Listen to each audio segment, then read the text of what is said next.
Bah voilà, c'est parti pour un épisode 2.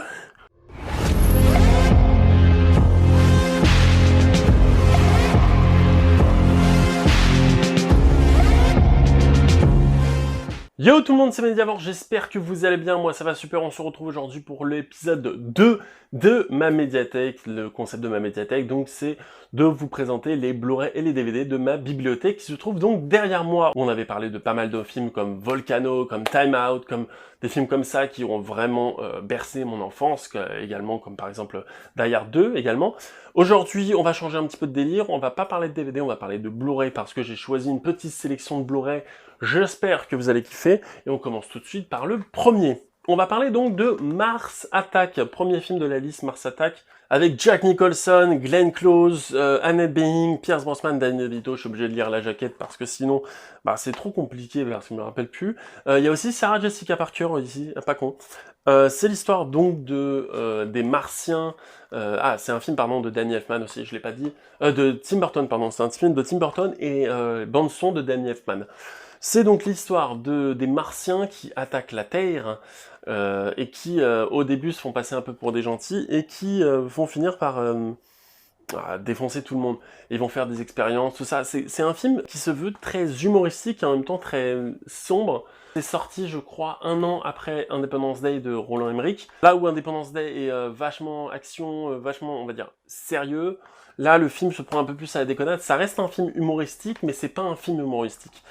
Je m'explique, on a pas mal de, on va dire, d'intrigues, de sous-intrigues, ou même d'événements qui vont être assez sérieux, voilà. Mais on va avoir pas mal de blagues, pas mal de trucs comme ça, pas mal de trucs, enfin, c'est du Tim Burton, mais c'est le genre de Tim Burton à l'époque où c'était bien, parce que là, c'était bien. Et on va avoir des enfants qui vont tirer sur des aliens, c'est pas mal. Mars Attack, donc c'est un bon film à vous conseiller, un putain de film même. On passe maintenant à Al Pacino, Robert De Niro, Val Kilmer. À votre avis, c'est quoi? C'est Hit, évidemment Hit, inclassable, imparlable, je sais même pas quoi vous dire sur le film, c'est l'un des meilleurs films de tous les temps, c'est un putain de thriller, c'est un putain de film d'action, c'est un putain de chef-d'œuvre, c'est le genre de film qu'il faut absolument voir, c'est réalisé par Michael fucking Mann, je vous le conseille, j'ai pas vraiment vous en parler parce que j'ai pas envie de vous spoil encore une fois, il y a des films dont j'ai pas envie de vous parler, mais je vous conseille de les voir parce que en fait, si je vous dévoile le film, en fait, je vous nique le film, et ça fait partie de ces films, pour moi, qui sont des classiques du cinéma. Hit, pour moi, est un classique du cinéma à voir, absolument Hit. On passe maintenant à Star Wars, les derniers Jedi. C'est marrant. J'avais pas fait de critique à l'époque sur Star Wars, les derniers Jedi. Je fais partie de ces gens qui aiment la postologie, et qui aiment ce qu'on fait du nouveau Star Wars. J'ai beaucoup aimé Star Wars épisode 7, malgré évidemment le fanservice et malgré évidemment le fait qu'on nous prenne un peu pour des cons, mais je pense que je fais partie de ces gens absolument pas objectifs sur Star Wars. Je pense que ça s'est vu, là vous les voyez peut-être pas, mais avec toutes mes affiches Star Wars qui sont au-dessus, avec tous mes pop Star Wars, tous ces trucs-là, je suis quelqu'un qui aime beaucoup Star Wars. Pas un gros fan de Star Wars non plus, mais forcément, je peux pas être très objectif. J'ai bien aimé celui-ci, j'ai hâte de voir ce qu'ils vont faire avec Star Wars épisode 9 l'année prochaine. Je suis assez anxieux et assez... non, pas anxieux, je suis assez perplexe de ce qu'il pourrait faire. L'histoire, elle est simple, c'est la suite de Star Wars épisode 7, si vous connaissez Star Wars. Enfin, je pense honnêtement que 90% des gens qui me regardent ont vu Star Wars épisode 8, et si vous ne l'avez pas vu, courez le voir, au moins par nécessité de l'avoir vu, quoi, parce que il faut voir un Star Wars, parce que si t'as pas vu Star Wars, putain, c'est con. Voilà, j'ai pas trop d'arguments, en fait, sur Star Wars, mais... à voir. Star Wars épisode 8, à voir. On passe maintenant à Superchondriac, un film de Danny Boone. Putain, il est en Blu-ray.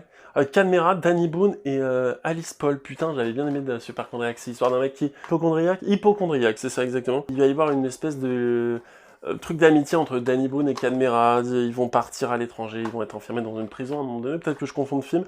C'est assez sympathique, c'est pas le film de l'année, et c'est clairement pas le film du siècle. Je dis tout le temps cette phrase, putain, je dis tout le temps cette phrase. Des répliques irrésistibles. Le tandem des ch'tis reforme, fait mouche. Ouais, peut-être.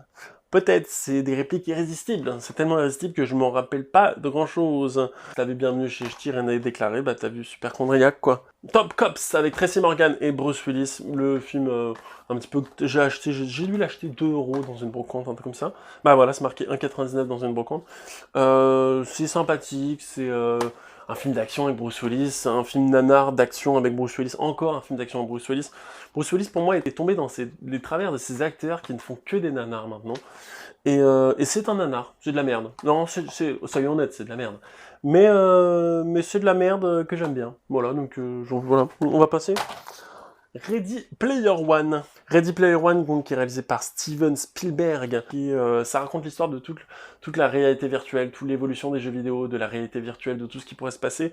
Et c'est vachement intéressant. C'est avec, je ne sais plus comment s'appelle cet acteur, putain, c'est avec l'acteur qui fait Cyclope dans X-Men, que j'aime bien d'ailleurs. Je trouvais que le concept était assez intéressant, assez intelligent même. À voir Ready Player One, je vous le conseille. J'ai pas envie de vous faire la critique du film, putain, c'est trop compliqué à faire la critique de ce film. En bref, c'est un monde virtuel. Il y a le directeur David Hallyday, Johnny Hallyday. Putain, comment il s'appelle? Sans blague, je sais plus. David Hallyday, je crois que ça s'appelle comme ça. Quelque chose comme ça, Hallyday, je sais plus. C'est quelque chose Hallyday qui lance un jeu, une espèce de chasse au trésor pour retrouver trois énigmes, un truc comme ça, pour réussir à devenir propriétaire de la boîte qui fait tout le monde virtuel. Enfin, c'est vachement sympathique. On passe maintenant à Expandable 2, la suite du très beauf et très surprenant Expandable 1. Franchement, pour être honnête, Expandable 2, ça casse pas trois pattes à un canard, voilà. Le premier était vraiment intéressant, c'était vraiment... en plus, je crois que c'était réalisé par Stallone.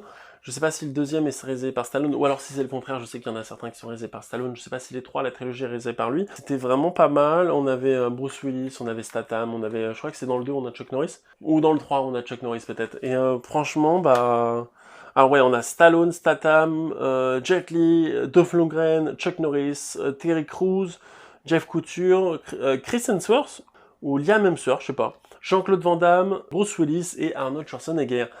C'est encore une histoire d'action, de mecs qui se tapent, et le premier était pas mal. Le deuxième, dans mes souvenirs, je sais plus, il y en a un des deux, si c'est le deuxième ou le troisième, qui est nul à chier, parce qu'ils ont voulu faire un truc d'enfant, et je crois que ceux-là sont rated R, c'est-à-dire qu'on peut les voir à partir de 16 ans, je crois. D'où l'intérêt de faire un film d'action avec tous ces mecs-là. Voilà, donc je vous le conseille si vous l'avez pas vu. Maintenant, ça casse pas trois pattes à un canard encore comme une fois, mais passons. Autre Blu-ray, Don't Brief, et c'est avec Stephen Lang, et qui raconte l'histoire d'une groupe de potes qui essaie de faire un cambriolage, je crois. Ils tombent en fait sur un vieux dedans qui est aveugle, a les sens très développés, qui va être gentil au début, qui va leur dire de partir. Ils vont commencer, ils vont rester, et il va se transformer en réel psychopathe. Donc ouais, Don't Brief par Sam Raimi, vraiment très intéressant, je vous le conseille.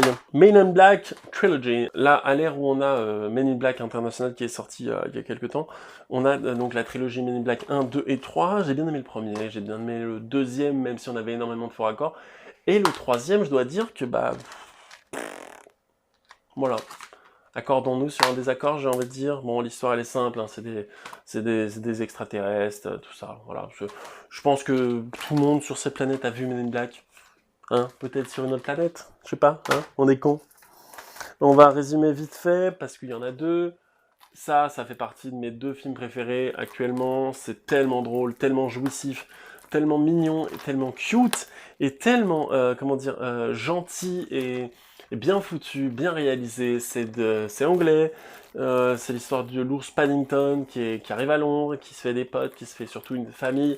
Dans le premier, il se passe des trucs. Dans le deuxième, il va en prison. Voilà, comme ça, je vous dis pas trop ce qui se passe.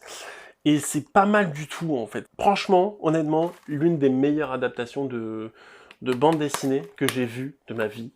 Et c'est clairement l'un des meilleurs films que j'ai vu cette année. Enfin, toute l'année dernière, Paddington 2 et Paddington 1 que j'avais beaucoup apprécié. J'ai hâte qu'il fasse un Paddington 3. Si vous n'avez pas vu Paddington, je vous le conseille, c'est vraiment très sympathique. Ça détend, c'est franchement genre petit café, petit chocolat avec tes petits gâteaux quand tu regardes le film, c'est vraiment très sympathique, je vous le conseille. Seul sur Mars avec Matt Damon est réalisé par Ridley Scott. Seul sur Mars, donc comme son nom l'indique, c'est l'histoire d'un mec, un astronaute qui a une base sur Mars et qui, à cause d'une tempête ou à cause d'un problème, se retrouve seul sur Mars. Il va devoir apprendre à rester sur Mars et trouver tous les moyens pour...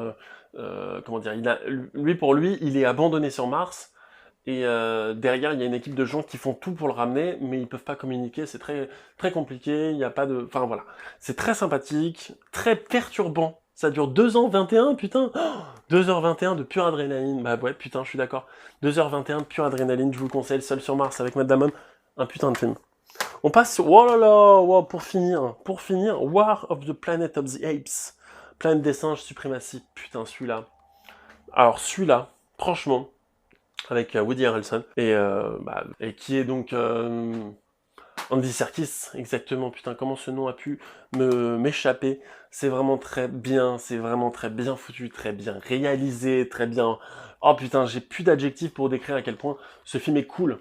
Franchement, regardez Planète des Singes, la trilogie qui est sortie, j'espère qu'ils vont faire une suite. Ils étaient censés faire un 4e opus à la Planète des Singes, nouveau reboot de la Planète des Singes, et franchement, c'est tellement impressionnant de réalisme, et à quel point ça pose énormément de questions sur les singes, doit-on les laisser mourir, les laisser vivre, parce que aussi nous on est du côté de l'espèce humaine, mais on est aussi du côté des singes. Enfin, beaucoup de questions, beaucoup de réponses. Voilà, très bien. On va finir aujourd'hui cette émission par ce film, Fast and Furious 8. C'est un film beauf, ouais, je suis d'accord, c'est un film beauf. C'est le genre de film beauf, c'est le 8e en plus, il y a un 9e, il y a Hobbs and Shaw là qui sort bientôt. Je sais pas quoi dire sur Fast and Furious, j'ai beaucoup aimé quand j'étais gamin, les 3 premiers. C'est un peu parti en cacahuète avec les autres, mais c'est devenu plus des films d'action. Et j'ai appris à les aimer, j'ai trouvé que c'était vraiment très bien foutu et que tout leur univers, leur Fast and Furious verse était plutôt bien réalisé. J'avais beaucoup aimé ce qu'ils avaient fait avec Fast and Furious 7, avec la mort de Paul Walker. Et même si c'était un peu dégueulasse ce qu'ils ont fait avec son visage, hein, mais en tout cas c'était bien foutu. Fast and Furious 8, il y a Jason Statham qui arrive et qui commence à casser du cul à tout le monde. Et c'est pas mal du tout, je vous conseille, c'est un film d'action beauf, bourré d'adrénaline. Je vous le conseille, c'est marrant, voilà, bon c'est pas le film de l'année, mais voilà, c'est top. Voilà. C'est la fin de cette vidéo, j'espère que vous avez apprécié. Si c'est le cas, comme d'habitude, n'hésitez pas à me lâcher votre meilleur pouce bleu, à vous abonner à la chaîne du Mediavorm, c'est moi. Et je vous dis, partagez bien cette vidéo, likez-la, commentez aussi, bah, ça serait sympa d'avoir vos retours sur toutes les petites critiques et sur les films que j'ai, ce serait marrant. Voilà, c'était Mediavorm, je vous dis à plus dans une prochaine vidéo. Putain, il est sale. Ah merde, salut.